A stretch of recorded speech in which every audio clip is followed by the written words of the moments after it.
What happened to factory jobs in the U.S.? There was a time when one factory job could actually support a family. One job, one income, a house, a car, stability. Now that same kind of job barely keeps someone above water. And the truth is, that didn't happen by accident. After World War II, the U.S. made most of their own goods locally. Trade existed, but most factories were still domestic. Manufacturing was a huge employer in the U.S., the peak of the industry. From the 1940s to the late 1970s, something unusual happened in America. When workers produced more, they actually got paid more. Productivity rose, and wages rose with it. But in the late 70s, that connection broke.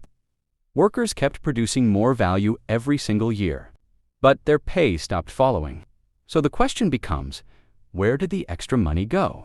In the 1980s, the balance of power in the workplace changed. Unions, the one thing that actually forced companies to share profits, were weakened across entire industries. Once that protection faded, wages stopped being negotiated upward and started being dictated downward. Companies didn't need to compete for workers the same way anymore. They gained leverage. Workers lost it. But why? What shifted the power? Globalization. Factories weren't just competing with the plant down the road anymore. They were competing with countries where labor costs a fraction of what it does here. Shipping container costs became cheap. U.S. companies started moving labor-heavy production overseas. Japan, Taiwan, and South Korea became major manufacturing hubs, and corporations used that as pressure. If workers asked for more, jobs could be moved. That alone put a cap on wage growth for decades.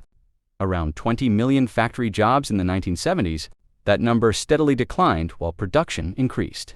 The North America Free Trade Agreement, NAFTA, of 1994, opened a Mexico manufacturing pipeline to the U.S. Again, cheaper labor. The China WTO accession of 2001 caused U.S. companies to rapidly move production to China. Electronics, clothes, toys, all moved heavily overseas. Next came automation. Production went up. Efficiency went up. Profits went up.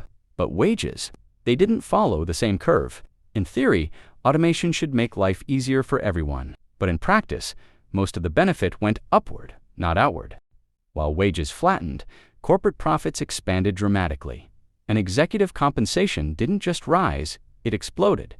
The more efficient companies became, the more of that efficiency was captured at the top.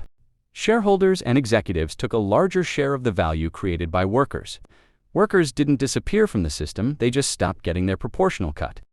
At the same time, the cost of simply existing kept climbing. Housing prices surged. Healthcare became a financial burden instead of a safety net. Transportation, insurance, groceries, all rose faster than wages. So now you have the worst combination possible: stagnant wages and rising costs. In the 1970s, the average factory worker income was $9,500, $12,500 a year. Housing cost around $1,500 a year, or about 15% of their income. Groceries put them out around $1,300 a year, or about 13% of their income.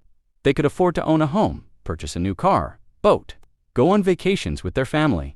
As of 2026, the annual income for a factory worker in the U.S. is $35,000 to $45,000, and housing is $15,000 to $17,000 per year, about 37% of their total income, and that's for rent. Groceries cost a family $12,000 a year now, or about 30% of a factory worker's yearly income. That's 67% on just the two most basic everyday needs. They used to be 28%. This isn't about skill. This is about how the system changed over time.